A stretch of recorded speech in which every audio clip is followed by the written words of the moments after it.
Hi friends, welcome to Indhu's kitchen. இன்றைக்கி நம்மளோட கிச்சனில் ரொம்ப டேஸ்டான மஷ்ரூம் பிரியாணி எப்படி பர்ஃபெக்டாக செய்கிறதுன்னு பார்க்கலாம். நம்ம சேர்க்குற மஷ்ரூம் கொஞ்சம் கூட சுருங்காமல் நல்லா ஃப்ளஃபியாகவும் டேஸ்ட்டாகவும் இருக்கிறதுக்கான டிப்ஸ் எல்லாமே உள்ளே சொல்லியிருக்கேன். ஸோ வீடியோவை ஃபுல்லாக பாருங்கள். மஷ்ரூம் நம்மளுக்கு சுருங்காமல் இருக்கிறதுக்கு நம்ம இந்த ஸ்டெப் செய்யணும். அதுக்கு ஒரு பாத்திரத்தில் 2 கப் அளவு தண்ணி சேர்த்து கொதிக்க வச்சுக்கலாம். தண்ணி நல்லா கொதிச்சதுக்கப்புறமா இதில் ஒரு பாதி லெமனோட ஜூஸ் சேர்த்துக்கோங்க. கூடவே 1/2 டீஸ்பூன் அளவு உப்பு சேர்த்துக்கோங்க. நான் இன்றைக்கி 200 கிராம் அளவு மஷ்ரூம் எடுத்திருக்கேன். மஷ்ரூமை நல்லா கழுவிட்டு அதுக்கப்புறமா சேர்த்துக்கோங்க. இப்போது ஸ்டவ்வை மீடியம் ஹீட்டில் வச்சுட்டு ஒரு 3லேருந்து 4 நிமிஷத்துக்கு நல்லா கொதிக்க வச்சுக்கலாம். கொதிக்க வச்சதுக்கப்புறமா ஆஃப் பண்ணிவிட்டு இந்த காளான நார்மலான தண்ணியில் ஒரு முறை நல்லா கழுவி எடுத்துக்கோங்க. கழுவினதுக்கப்புறமா இதை 2 கட் பண்ணி எடுத்து வச்சுக்கலாம். இப்படி நம்ம பண்ணும்போது நம்மளுக்கு காளான் நம்ம பிரியாணியில் சேர்த்ததுக்கு அப்புறமாவும் கொஞ்சம் கூட சுருங்காமல் நல்லா ஃப்ளஃபியாகவும் சாப்பிட்றதுக்கு டேஸ்ட்டாகவும் இருக்கும். இப்போது ஒரு குக்கரில் 3 டேபிள் ஸ்பூன் அளவு எண்ணெய் சேர்த்துக்கிறேன். நான் இன்றைக்கி ஃபுல்லாகவே எண்ணெய் சேர்த்து செய்கிறேன். உங்களுக்கு விருப்பம் இருந்ததுன்னா 2 டேபிள் ஸ்பூன் அளவு எண்ணெய், 1 டேபிள் ஸ்பூன் அளவு நெய் சேர்த்துக்கலாம். எண்ணெய் சூடானதுக்கப்புறமா இதில் 2 பிரியாணி இலை, 2 பட்டை, 2 கிராம்பு, 2 ஏலக்காய், கூடவே 2 மராத்தி மூக்கு சேர்த்துக்கலாம்.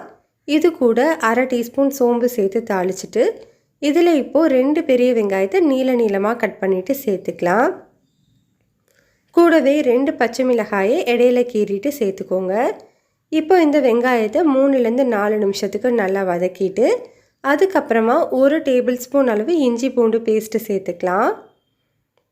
இஞ்சி பூண்டோட பச்சை வாசனை போகிற வரைக்கும் நல்லா வதக்கி விட்டுக்கோங்க. பச்சை வாசனை போனதுக்கப்புறமா 2 மீடியம் சைஸ் தக்காளியை சின்னதாக கட் பண்ணிவிட்டு சேர்த்துக்கலாம். தக்காளி சீக்கிரமாக வதங்குறதுக்காக இந்த பிரியாணிக்கு தேவையான அளவு உப்பு, 1 டேபிள் ஸ்பூன் அளவு கல்லுப்பு சேர்த்துட்டு இந்த தக்காளி நல்லா மசிகிற வரைக்கும் வதக்கி விட்டுக்கோங்க. இப்போ நமக்கு தக்காளி நல்லா மசிஞ்சு வெந்திருக்கு. இந்த டைமில் 1/4 டீஸ்பூன் மஞ்சள் தூள், 1/2 டீஸ்பூன் தனி மிளகாய் தூள், 1 டீஸ்பூன் அளவு மல்லித்தூள் சேர்த்துக்கலாம். தூளோட பச்சை வாசனை போகிற வரைக்கும் நல்லா வதக்கி விட்டுக்கோங்க.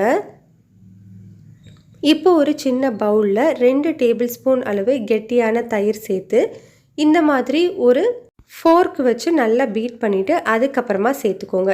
இப்படி நம்ம சேர்க்கும்போது நம்மளுக்கு அந்த தயிர் சேர்த்தோன்னா நல்லா திரியாக வரும் இல்லையா, அது வராமல் ஈவனாக இருக்கும். இப்போ இந்த தயிரோடு சேர்த்து ஒரு 2 நிமிஷத்துக்கு நல்லா வதக்கிக்கோங்க. வதக்கினதுக்கப்புறமா நம்ம ஏற்கனவே கழுவி கட் பண்ணி வச்சுருக்கிற மஷ்ரூம் சேர்த்துக்கலாம். கூடவே 2 மீடியம் சைஸ் உருளைக்கிழங்க தோல் சீவிட்டு இந்த மாதிரி மீடியமான சைஸ் பீசஸாக சேர்த்துக்கலாம். இது கூட 1/4 கப் அளவு பச்சை பட்டாணி சேர்த்துட்டு இந்த காய் எல்லாத்தையும் 2லேருந்து 3 நிமிஷத்துக்கு வதக்கி விட்டுக்கோங்க. காய் எல்லாமே நல்லா வதங்கினதுக்கப்புறமா இதில் 1 கைப்பிடி அளவு புதினா, 1 கைப்பிடி அளவு கொத்தமல்லி சேர்த்துட்டு நல்லா கலந்துக்கலாம். நல்லா கலந்து விட்டதுக்கப்புறமா நம்ம தண்ணி சேர்த்துக்கணும். நான் இன்றைக்கி இந்த கப்பில் தான் 2 கப் அளவு பாஸ்மதி அரிசி எடுத்திருக்கேன். 1 கப் பாஸ்மதி அரிசிக்கு 1/2 கப் அளவு தண்ணி சேர்த்துக்கணும். நான் 2 கப் அரிசி எடுத்திருக்கேன், அதனால் 3 கப் அளவு தண்ணி சேர்த்துக்கிறேன். தண்ணி சேர்த்துட்டு நல்லா கலந்து விட்டுட்டு ஸ்டவ்வை மீடியம் ஹீட்டில் வச்சுட்டு இது ஒரு 3 நிமிஷத்துக்கு நல்லா கொதிக்க வச்சுக்கோங்க. தண்ணி நல்லா கொதித்ததுக்கு அப்புறமா தான் நம்ம அரிசி சேர்த்துக்கணும். நான் இன்றைக்கி 2 கப் அளவு பாஸ்மதி அரிசி எடுத்து நல்லா கழுவிட்டு நல்ல தண்ணியில் ஒரு 20 நிமிஷம் ஊற வச்சுட்டு தண்ணி எதுவுமே இல்லாமல் சுத்தமாக வடிகட்டிட்டு சேர்த்துக்கிறேன். பர்ஃபெக்டான பிரியாணிக்கு தண்ணியோட அளவு ரொம்பவே முக்கியம். அதனால் அரிசியை வடிகட்டிட்டு அதுக்கப்புறமா சேர்த்துக்கோங்க. ரொம்ப அழுத்தம் கொடுக்காம இந்த மாதிரி கலந்து விட்டுக்கோங்க.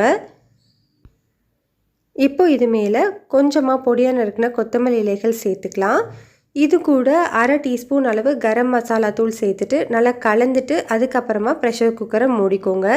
நான் கரம் மசாலா சேர்த்த அந்த பார்ட் மட்டும் வீடியோ கிளிப்பிங் மிஸ் ஆகிடுச்சு, அதனால தான் நான் இப்போது சொல்கிறேன். இப்போ நம்ம ப்ரெஷர் குக்கரில் மிதமான தீயில் 2 விசில் வச்சு எடுத்துக்கலாம். 2 விசிலுக்கு அப்புறமா ப்ரெஷர் எல்லாமே ரிலீஸ் ஆனதுக்கப்புறம் ஓப்பன் பண்ணிக்கோங்க.